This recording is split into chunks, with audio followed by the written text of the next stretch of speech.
If your fascination with fire burns as bright as a bonfire, you're a history enthusiast at heart. Fire, a fundamental force of nature, has been a pivotal part of human evolution. The ability to create and control fire was a turning point that occurred approximately 1 million years ago.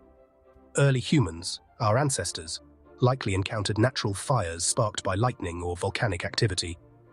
Captivated by its power, they learned to maintain and transport these flames.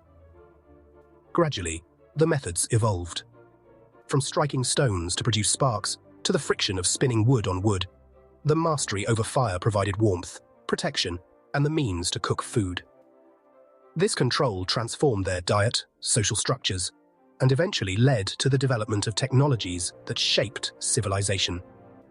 Today, while the flames of old have turned into the controlled burners of our stoves, the essence of fire remains a cornerstone of human progress.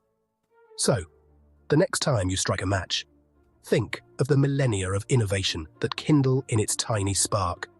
Remember to like, share, and subscribe for more fiery tales from history.